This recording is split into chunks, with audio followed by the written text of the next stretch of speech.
So students, we have completed our two acts, summary of two acts. Now we will study about the third one. And this third act has 5 scenes in it. And we will start with the first scene of act third, which occurs on the street of Venice. Celerino and Solanio discuss the rumors that yet another of Antonio's ships has been wrecked. They are joined by Shylock, who accuses them of having helped Jessica escape. The two Venetians proudly take credit for their role. Celerino then asks Shylock whether he can confirm the rumors of Antonio's lost vessels. Shylock replies that Antonio will soon be bankrupt and swears to collect his bond. Celerino doubts Shylock's resolve, wondering what the old man will do with a pound of flesh, to which Shylock chillingly replies that Antonio's flesh will at least feed his revenge. Celerino and Solanio head off to meet with Antonio, just as Tubal, a friend of Shylock's, a Jew, enters. Here students, Tubal is a character who is a friend of Shylock. He announces that he cannot find Jessica. Shylock rants against his daughter and he wishes her dead as he bemoans his losses. He is especially embittered when Tubal reports that Jessica has taken a ring given to Shylock in his bachelor days by a woman named Lee, presumably Jessica's mother. So here students, we find that Shylock is very happy that Antonio has become bankrupt and he is adamant that he will take his pound of flesh from Antonio's body. Now students, we come to the second scene of act third, in which, as you are seeing, that Portia is sitting over here and she advises Bassanio to choose for the right casket in order to win her hand. So students, let's start reading the summary of this act. This scene occurs in Belmont. In Belmont, Portia begs Bassanio to delay choosing between the casket for a day or two. If Bassanio chooses incorrectly, Portia reasons she will lose his company. Like the suitors who have come before him, Bassanio carefully examines the 3 caskets and puzzles over their inscriptions. He rejects the gold casket and silver casket. After much debate, Bassanio picks the lead casket, which he opens to reveal Portia's portrait, along with the poem congratulating him on his choice and confirming that he has won Portia's hand.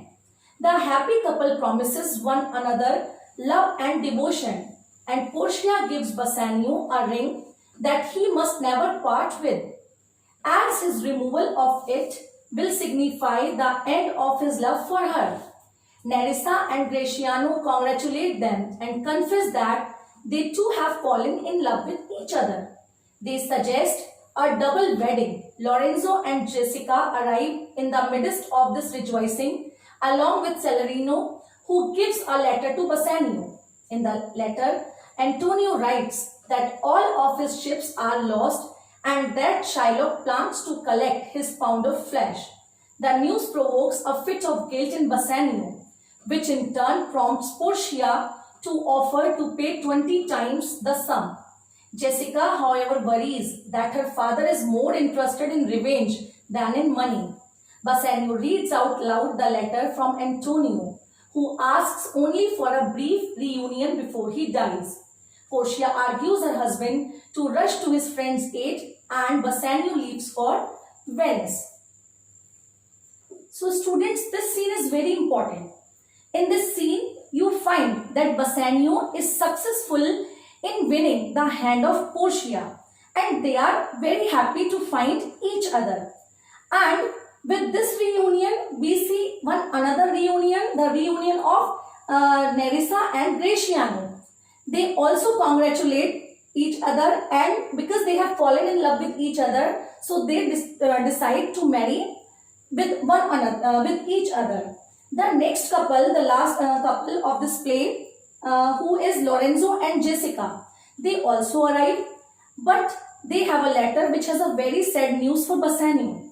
In this letter, Antonio has written that he has lost all his ships at the sea, and now Shylock is adamant to get his pound of flesh from his body.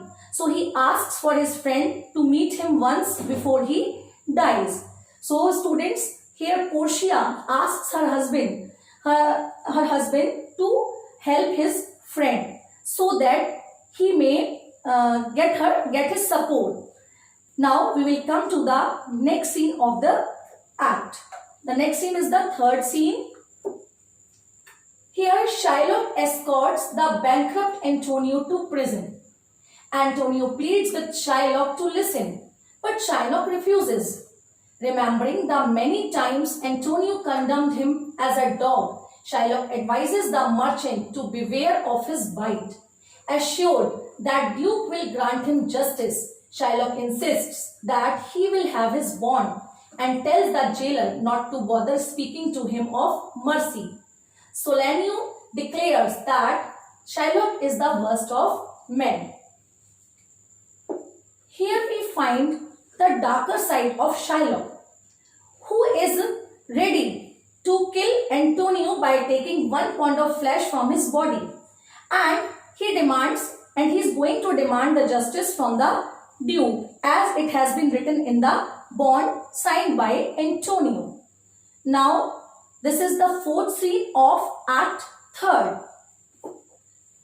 Lorenzo assures Portia that Antonio is worthy of her help. She has sworn to live in prayer until Bassanio returns to her, and announces that she and Nerissa will retire to a nearby monastery. Lorenzo and Jessica, she declares, will rule the estate in her absence. Portia informs Nerissa that the two of men dressed as young men are going to pay a visit to their new husbands. When Nerissa asks why, Portia dismisses the question but promises to disclose the whole of her purpose on the coach ride to Venice. So students, here Portia has decided to meet her husband in order to help him and his friend. He is dressed as a man, and when Nerissa asks him that why he has dressed up so, then she promises her to tell her during the journey. Now this is the fifth scene of Act 3rd, which is the last scene of Act 3rd. Quoting the adage that the sins of fathers shall be delivered upon the children, Lancelot says that she fears for Jessica's soul when Jessica claims that she will be saved by her marriage to Lorenzo. When Lorenzo asks Jessica what she thinks of Portia, she responds that the woman is without match, nearly perfect in all respects. Lorenzo jokes that he is as good a spouse as Portia and leads them off to dinner. Here students, we find Lancelot Gobbo, who is a comical character in this play. He says to Jessica that she will bear the result of the bad deeds of her father. So she says that she can be saved from the ill effects of the bad deeds of her father, because she has married a kind-hearted person, and it can relieve her soul. So students, here we find what Jessica thinks of her father, and here she tells us about Portia, that she is very intelligent and perfect in every sense, and Portia is unmatchable. So here she describes Portia as a great lady who is unmatchable.